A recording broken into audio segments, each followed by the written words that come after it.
नमस्कार दोस्तों, आज हम करने जा रहे हैं क्वेश्चन नंबर 5 और क्वेश्चन नंबर 6। क्वेश्चन नंबर 5 जो है उसमें हमें सदिश फलन f दिया गया है। सदिश फलन f हमारे पास है x square y i cap plus x minus z j cap plus और एक्स वाई जेड के कैप। हमारा ये सदिश फलन हो गया। अब हमसे पूछा गया है कि इस पथ पे आपको चलना है। जो पथ है सी पथ मान लीजिए, ये पथ का नाम सी रख लिया। जो पद दिया गया वो ये है y बराबर एक्स स्क्वायर जेड बराबर 2 और बिंदु दिया गया है 0। इस बार त्रिवी में दिया गया 0 0 2 से, कोई बात नहीं, अच्छी बात है। त्रिवी में दिया गया क्योंकि अब तक हमने जो क्वेश्चन किए थे वो द्विवी में थे। ये जो क्वेश्चन है ये त्रिवी में, x भी है y भी है z भी है, कोई दिक्कत नहीं। वैसे ही चलना है जैसा पहले चल रहे थे, कोई बदलाव करने की जरूरत नहीं है। f डॉट डी आर, तो ये भैया हो जाएगा dx से गुणा, ये हो जाएगा dy से गुणा और ये हो जाएगा dz से गुणा।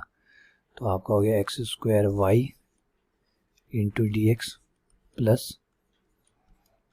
X minus z d y plus x y z d z. अब जो मान आपके पास है पहले वो पथ वाले जो मान है वो रख दीजिए। जेड का मान है 2, ठीक है भाई, जेड का मान है 2। लेकिन एक चीज़ और याद रखिएगा, जेड का मान ही 2 नहीं है।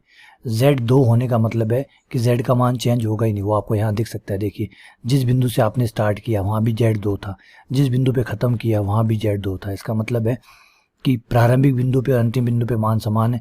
इवन बीच में भी जिस पथ पे आप जाएंगे उस पूरे पथ पे जेड का मान 2 रहेगा और पूरे पथ पे जेड का मान 2 रहेगा। इसका मतलब जेड के मान में कोई बदलाव नहीं आया है, जेड में कोई बदलाव नहीं आया। डिफरेंस इन जेड, जेड में अंतर, D for difference in Z, Z के अंदर अंतर जो कि कुछ भी नहीं है, 0। तो डी जेड कितना हो गया 0 और डी जेड के 0 होने से ये पूरा का पूरा पद 0 हो गया, ये गया। ठीक है, चलिए आगे बढ़ते हैं। y का मान रख देते हैं। y का मान आ जाएगा एक्स स्क्वायर, ये y की जगह एक्स स्क्वायर। और कहीं भी है क्या? y बिल्कुल यहाँ है। यहाँ डी वाई चाहिए ना कि y चाहिए, ठीक है, डी वाई निकाल लेते हैं।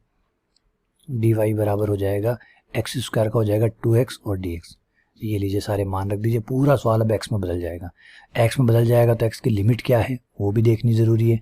x की लिमिट है 0 to 1, 0 to 1, तो लिमिट हो जाएगी 0 to 1। ये लीजिए आपका सारा सवाल x में बदल गया और x की लिमिट भी आ जाएगी 0 to 1।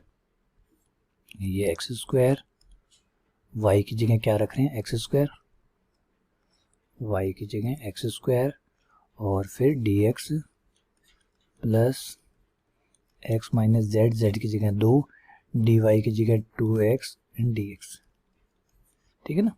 dx कॉमन ले लीजिए, x बराबर 0 से लेकर x बराबर 1 तक और dx आपके पास कॉमन है तो ये हो गया x की power 4 plus 2x square minus 4x और dx एक साथ बाहर ले लिया। देख लीजिए एक बार दोबारा से चेक कर लेते हैं। x की पावर कितनी हुई 4, ब्रैकेट खुला तो 2x स्क्वायर माइनस 4x, सब सही है, समाकलन कर दीजिए।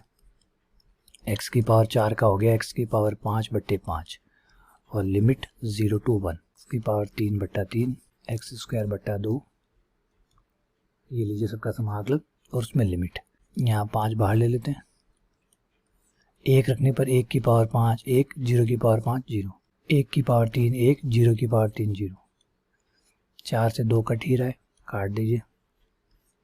1 का स्क्वायर 1, 0 का स्क्वायर 0, तो ये आपका बन जाता है यहाँ 1/5 प्लस 2/3 माइनस 2।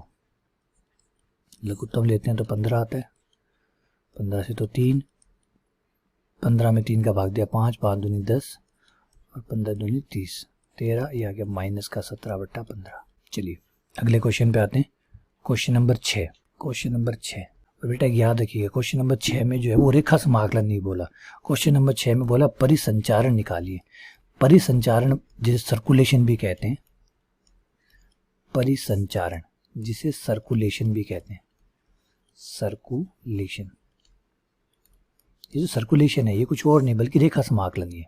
रेखा समाकलन का एक नाम और है परिसंचारण या फिर सर्कुलेशन, ठीक है ना। तो कंफ्यूज मत होइएगा, आप ये सोचिए कि इसमें तो परिसंचारण पूछा है तो ये कैसे निकलेगा। तो परिसंचारण कुछ और नहीं बल्कि रेखा समाकलन का एक विशेष नाम है परिसंचारण या सर्कुलेशन। तो परिसंचारण पूछ रहा है इसका मतलब आपसे यही पूछ रहा है। चलिए क्वेश्चन क्या कहता है, क्वेश्चन नंबर 6 कहता है कि एफ जो है वो ये है वाई आई प्लस जेड जे प्लस के, ये आपका एफ है और आपको एक वृत्त है जिसके चारों तरफ परिसंचारण निकालना है। ये सर्किल है, x square plus y square बराबर 1 और जेड बराबर 0, यानी एक्स वाई तल। जेड बराबर 0 होने का मतलब है एक्स वाई तल।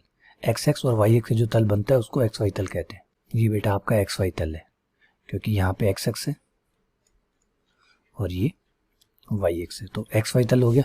इस पूरे तल के ऊपर जेड का मान क्या है, इस पूरे तल पर dot dot dot dot dot dot, ये जो पूरा तल दिख रहा है आपको, ये जो ब्लैक डॉट दिख रहे, ठीक है ना, ऑरेंज डॉट चाहे मैं कितने बना लूँ पूरा नहीं ढक सकता इसको, तो इसे समझिएगा कि जो तल है ये आपको जो पूरा बोर्ड नज़र आ रहा है, जो ब्लैक स्क्रीन नज़र आ रही है, ये एक्स वाई तल है, ठीक है ना। इस पूरे एक्स वाई तल पे आपको जेड का मान 0 मिलेगा। क्यों मिलेगा, क्योंकि हर बिंदु पे एक्स का मान होगा और वाई का मान होगा, जेड का कोई मान नहीं होगा, इसलिए जेड 0 होगा।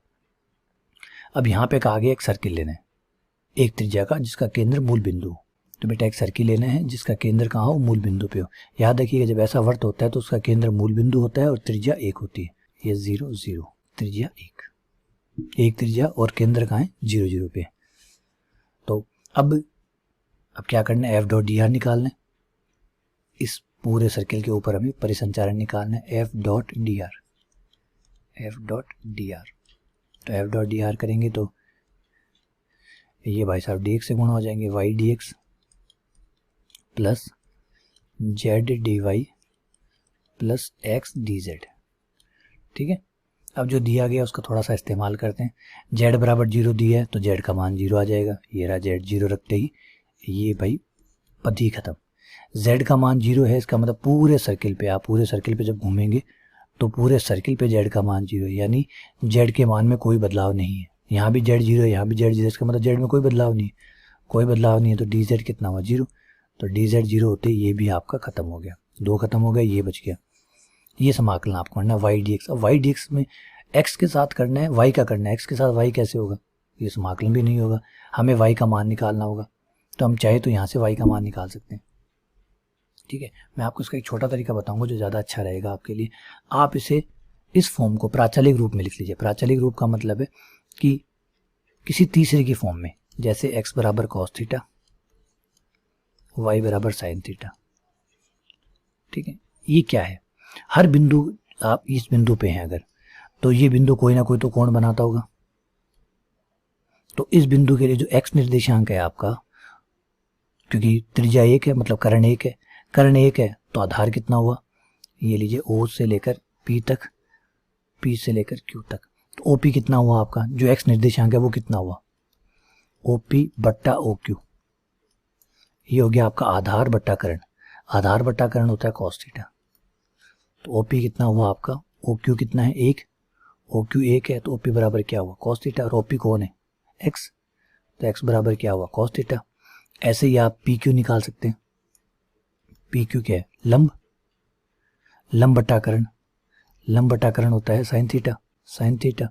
तो PQ बराबर क्या हुआ sin थीटा, क्योंकि OP का मान 1 है, OQ का मान OQ है, OQ का मान 1 है, तो PQ बराबर क्या हुआ sin थीटा। PQ कौन हुआ y निर्देशांक, तो ये हुआ x निर्देशांक, यहाँ से लेकर यहाँ तक x और ये यहाँ से यहाँ तक y। तो आपका x निर्देशांक तो हुआ cos थीटा और y निर्देशांक हुआ sin थीटा, हो गया। अब इससे फ़ायदा क्या हुआ, आप पूछो कि सर इससे फ़ायदा क्या, इससे फ़ायदा ये हुआ कि बेटा ना x बचेगा ना y बचेगा, सब कुछ किस में आ जाएगा, थीटा में आ जाएगा। x भी थीटा में बदल जाएगा और y भी थीटा में बदल जाएगा, और सब कुछ एक रूप में होंगे तो हम समाकलन कर पाएंगे। वरना ना तो हम x का y के साथ कर सकते हैं ना y का x के साथ कर सकते हैं, तो ये फ़ायदा हो जाएगा। अच्छा, फिर अगर हमने थीटा में बदल दिया तो थीटा की लिमिट कहाँ से लाएंगे, वो यहाँ से लाएंगे। जब हम पूरा चक्कर काटेंगे, यहाँ से शुरू करेंगे, तो जब वापस आएंगे तो हमारा पूरा कोण कितना हो चुका होगा, ये थीटा देखिए, ये वाला कोण। जब आप पूरा चक्कर काटेंगे, जब आप घूमेंगे, तो आपका कोण कहाँ से शुरू होगा और कहाँ पे ख़त्म होगा, तो सीधा 0 से शुरू होगा और पूरा चक्कर काटने तक कितना हो जाएगा 2 पाई हो जाएगा। तो लिमिट मिल जाएगी आपको 2 पाई। अच्छा, अब उसके अलावा कि सर x का y का मान मिल गया, y का मान हम साइन थीटा रख देंगे, तो dx का मान कहाँ से लाएंगे, dx का मान यहाँ से लाएंगे अवकलन करके, dx का मान अवकलन करके लाएंगे। ये देखिए ये रहा, इसका अवकलन करेंगे, x का dx cos थीटा का माइनस साइन थीटा और थीटा का डी थीटा। ये लीजिए ये dx का मान आ गया, तो dx की जगह dx रख दीजिए y की जगह y रख दीजिए और थीटा जो है उसकी लिमिट है 0 से लेकर 2 पाई तक। सारे काम हो गए। इसे कहते हैं अक्लमंदी। तो ये सोचना पड़ता है, जब आप मैथ्स करते हैं तो आपको ये चीज़ें सोचनी पड़ती है, दूर तक जाना पड़ता है। ये सिर्फ मैथ्स की बात नहीं है, कोई खेल ऐसा है जिसमें आपको सोचना ना पड़ता। आप क्रिकेट खेलते हैं, है ना, तो आप ये सोचते हैं कि कौन सा शॉट खेल लूँ, अगली बॉल पे मुझे आगे बढ़ के खेलना है या पीछे खेलना है या उधर खेलना है, किस तरफ खिलाड़ी नहीं खड़ा, तो सोचते रहते हैं आप, लगातार आपका दिमाग चलता रहता है, नई नई ट्रिक्स निकालता रहता है। चाहे आप लूडो खेल लीजिए, चाहे आप फुटबॉल खेल लीजिए, कोई ऐसा गेम है जिसमें आपको दिमाग इस्तेमाल नहीं करना पड़ता। चेस आप खेलते हैं, दिमाग लगाते हैं। तो कोई भी खेल है बिना दिमाग से नहीं खेला जा सकता। ऐसा नहीं हो सकता कि दिमाग आपने बंद कर दिया बस आप खेल रहे हैं। सोचना पड़ता है, समझना पड़ता है, अनुमान लगाना पड़ता है। तो मैथ्स ही वैसी है, वैसे एक खेल है, दिमाग लगाना पड़ता है, सोचना पड़ता है कि क्या करूं, कैसे घुमाऊं। अगर आपको समझ में आता है तो आपको क्रिकेट में और मैथ्स में ज़्यादा फ़र्क नज़र नहीं आएगा। अगर आप गहराई से देखेंगे और बस आप ये सोचेंगे सर वहाँ बैट है यहाँ बैट नहीं है, तो तब तो फिर फुटबॉल और क्रिकेट में भी आपको फ़र्क नज़र आता होगा। अगर क्रिकेट और फुटबॉल दोनों में ही फ़र्क है तो दोनों को गेम क्यों कहते हैं? जब गेम एक है इसका मतलब है कि जो बेसिक बातें हैं वो एक ही है, उसमें एक जीतता है, एक हारता है, नियम होते हैं, नियमों के अंतर्गत खेलना होता है। तो फुटबॉल भी एक गेम है, क्रिकेट भी एक गेम है, वॉलीबॉल भी एक गेम है। हर किसी का अपने नियम है, अपने हिसाब से खेलता है। मैथ्स भी एक गेम है, उसके भी अपने नियम है अपने, ठीक है ना। तो इसमें भी यही सोचना पड़ता है आपको। तो वाई का मान रख दिया आपने साइन थीटा, डी एक्स का मान minus sine theta D theta, ये हो गया माइनस का साइन स्क्वायर। और साइन स्क्वायर का समाकलन तो नहीं हो सकता, इसलिए साइन स्क्वायर को हमें लिखना होता है किसकी फॉर्म में, कॉस की फॉर्म में। 1 माइनस कॉस 2 थीटा बटा 2, जो कॉस वाला फॉर्मूला होता है उसमें कन्वर्ट करना होता है। याद है ना आपको, क्योंकि सीधा समाकलन नहीं होता, साइन स्क्वायर का सीधा समाकलन नहीं होता, साइन स्क्वायर को बदलना पड़ता है। 1 माइनस कॉस स्क्वायर होता तो 1 प्लस कॉस 2 थीटा बटा 2, 1 बटा 2 बाहर, 0 से लेकर 2 पाई तक, 1 कॉस 2 थीटा डी थीटा। अब समाकलन कर लीजिए, माइनस का 1 बटा 2, 1 का थीटा कॉस 2 थीटा का साइन 2 थीटा बटा 2, और लिमिट 0 टू 2 पाई। रखिए upper limit minus lower limit, पहले अपर लिमिट रख देते हैं। अपर लिमिट रखते ही 2 पाई रखते ही हो गया 2 पाई माइनस साइन 4 पाई। साइन 4 पाई का मान 0, क्योंकि साइन का मान हर पाई पे 0 होता है।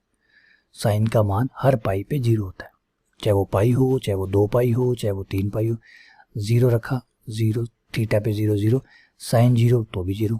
ये लीजिए सारे मान रख दिए। माइनस का 1 बटा 2 बाहर, अंदर बचा 2 पाई, तो माइनस 2 पाई इंटू 2 पाई, जिसमें से 2 से 2 कैंसिल, ये आपका आ गया माइनस का पाई। ये आपका आ गया परिसंचारण। याद रखिएगा, परिसंचारण हो चाहे सर्कुलेशन बोलो इसको और चाहे इसको रेखा समाकलन बोलो, एक ही बात है। तो उम्मीद करता हूँ कि ये क्वेश्चन आपको अच्छे से समझ में आ गया होगा। कोई डाउट हो इससे जुड़ा हुआ, कोई परेशानी हो तो मुझे ज़रूर बताइएगा, ठीक है। चलिए बहुत बहुत धन्यवाद, शुक्रिया।